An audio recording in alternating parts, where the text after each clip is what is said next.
сейчас ребята практикуются проводить групповые уроки, где основным акцентом является тактические решения теннисистов и индивидуальные уроки.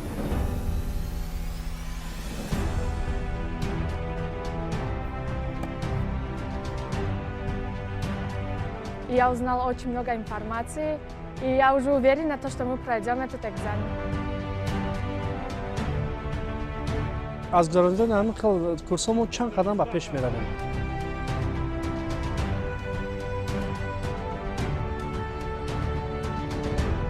تشکر به تشکیل کنندگان این کورس که ما بسیار چیزهای نو را آموختیم. خیلی ما میدونیم ورزش تاجیکستان رشد یافته است و این کورس برای تنیس تاجیکستان تاثیر کلان میبخشد.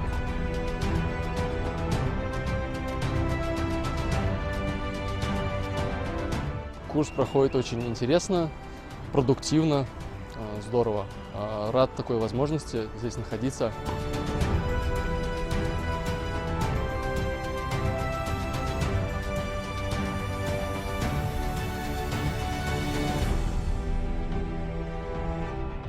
امروز ورزش رو ما باید از دریچه علم، از دریچه تجربه بین المللی وارد شویم و به نتیجه های دلخواه برسیم.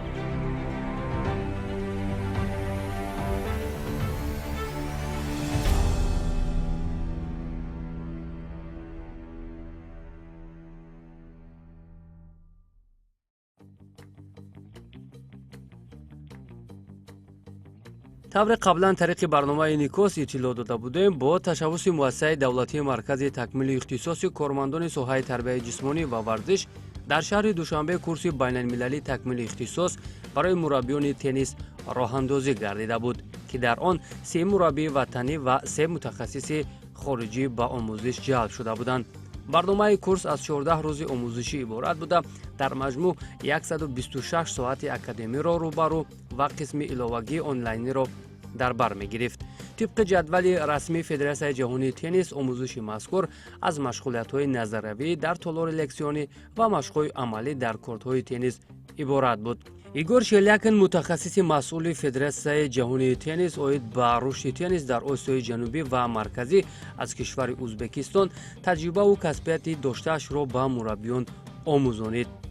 آموزش مذکور درجه اول یا لیول 1 نام گرفته قدم نخست در راه رسیدن به استانداردهای جهانی می باشد.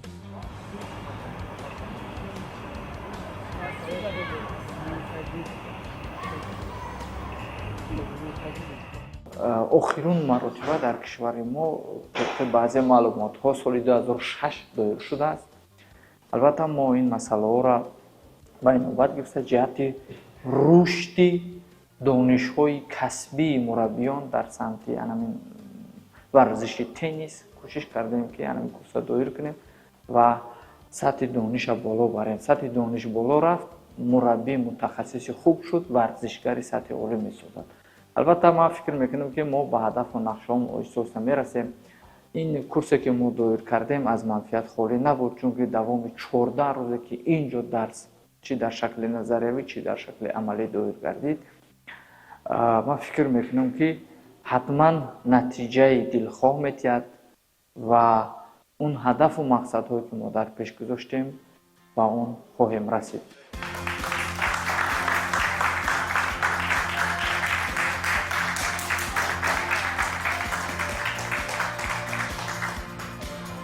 همکنون بعد از 14 روز آموزش و کسب تجربه کورس بین المللی مذکور به انجام رسید. برنامه کورس فراگیری یک قطار موضوعهای بسیار هم مهم بود، از جمله متدیکای معاصر تعلیم تنیس و نقشه‌گیری مشق‌ها وابسته به سن سال و سطح آمادگی ورزشکاران، تاکتیک و تکنیکای بازی، رشد جسمانی و روانی ورزشکار، پیشگیری جراحت‌ها، انچنین تحلیل بازی و اداره کنی روند تمرین. ایگور شلیاکین در جنبش آموزش مذکور فکر و نظر خود را چنین بیان کرد.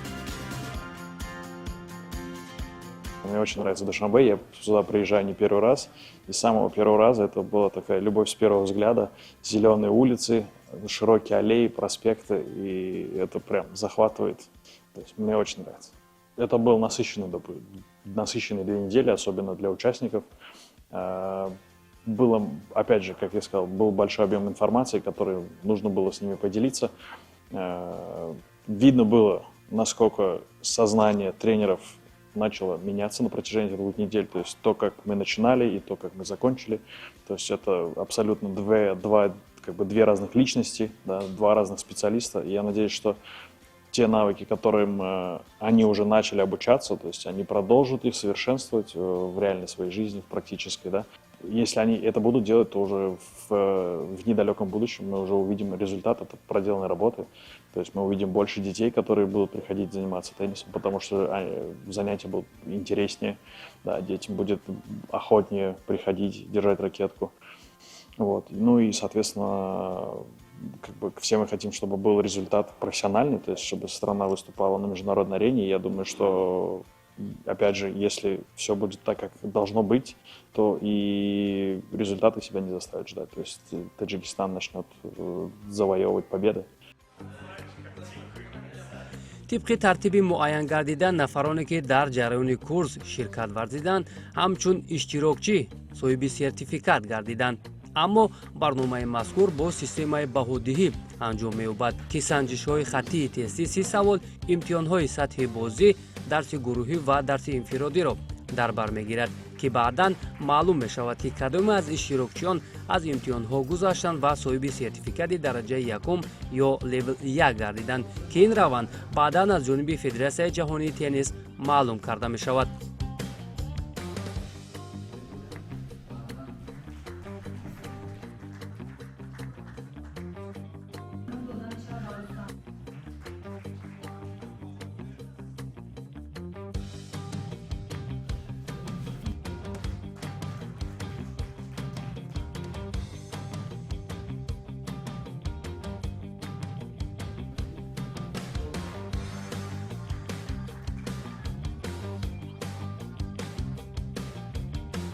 سالهای پیش پول خرج میکردیم میرفتیم در شهر تاشکند میخوندیم، در الماتی جمهوری قزاقستان میخوندیم که برای کسب و منفعت خود رو بلند برداریم.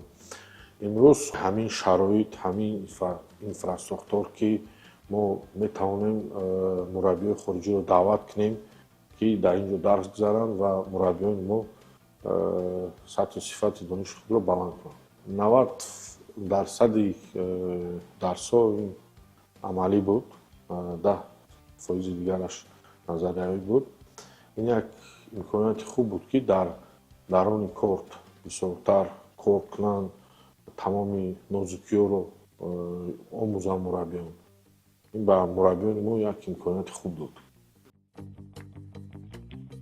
یادآور می‌شویم که تنیس در تاجیکستان سالهای اخیر رو به رشد دارد و همساله مسابقه‌های زیادی بین‌المللی در دوشنبه راه‌اندازی می‌گردند که تنیس بازان ما شرکت می‌ورزند. اما برای موفق شدن و به دست آوردن نتیجه‌های نظررس ورزشکاران با مهارت و صاحب تجربه لازم هستند. در این میان سهم متخصصان بسیار ضرور است. امروز در مکتب تنیس و بدمینتون گروه زیادی مربیان با شاگردان فعالیت میبرند که البته قسم زیادی آنها تجربه سطحی خوب دارند، ولی باز هم برای بلند برداشتن کسبیت آنها چنین کورس ها تاثیر خیلی بزرگ میرساند.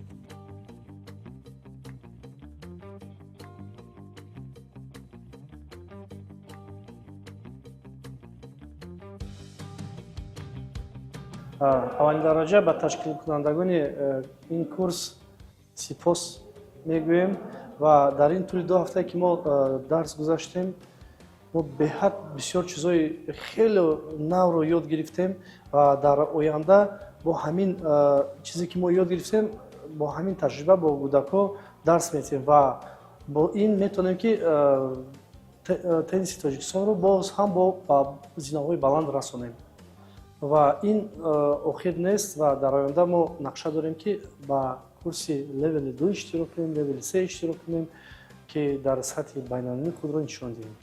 در تجربه بین‌المللی کم مورد است که مربیای تمام نمودها در یک مدت کوتاه به سطح بلند برسند. ما این مسئله را میفهمیم، درک میکنیم و نقشه‌های مکمل تهیه کرده هستیم برای 4 سال آینده که در مدت یعنی 4 سال қадам ба қадам аз ан мушкилотҳое ки дар намудҳои варзиши мо ҳаст аз он ҷо шурӯъ мекунем. аввал бартараф кардани мушкилот.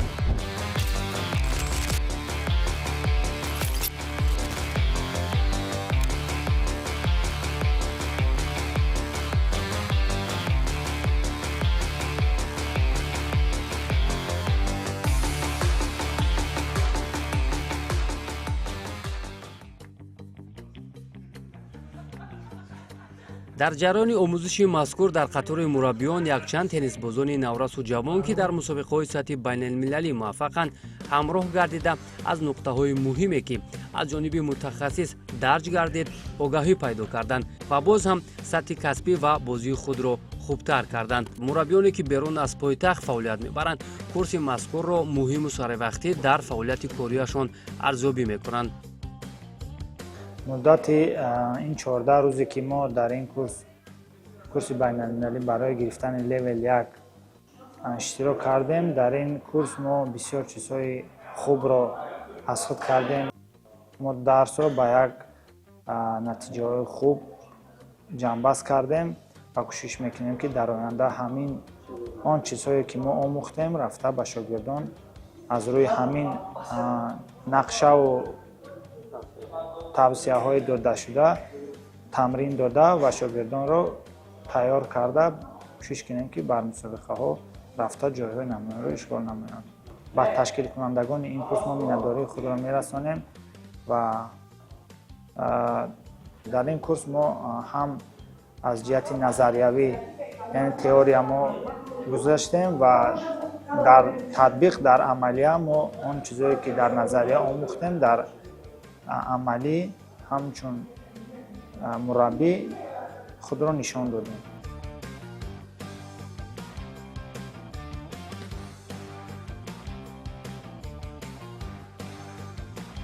То есть уже есть ребята, кто достойно играет, то есть вот. Но я думаю, нужна и смена, и поддержка. То есть один в поле не воин, как говорится. Поэтому я думаю, что этот курс позволит привлечь больше детей, которые в будущем будут представлять Таджикистан.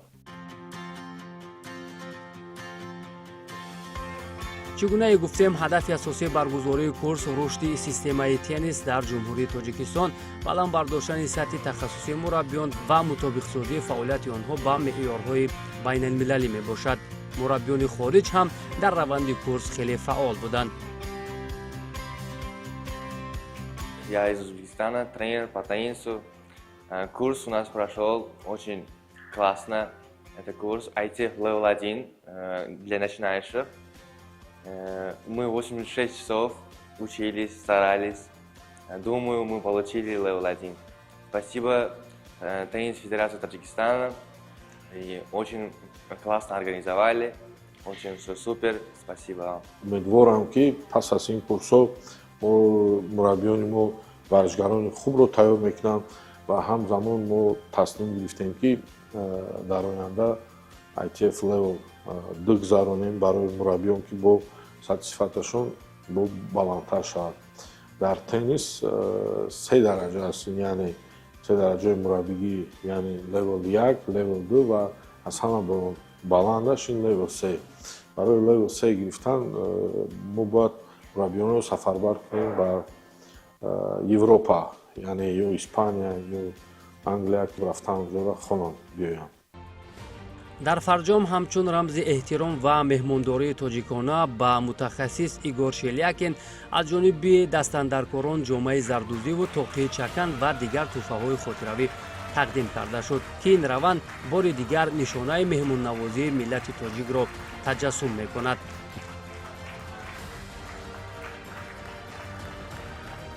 дар умум иқдоми мазкур як қадами муҳим дар самти омодасозии мураббиён ба фазои байналмилалии варзишӣ арзёбӣ мегардад. роҳбарияти маркази такмилу ихтисос изҳор медорад, ки чунин ҳамкориҳои байналмилалӣ минбаъд низ идома ёфта, онҳо кӯшиш мекунанд, ки дар рушди варзиши тоҷик ва баланд бардоштани касбияти мураббиён саҳми арзандаи худро гузоранд.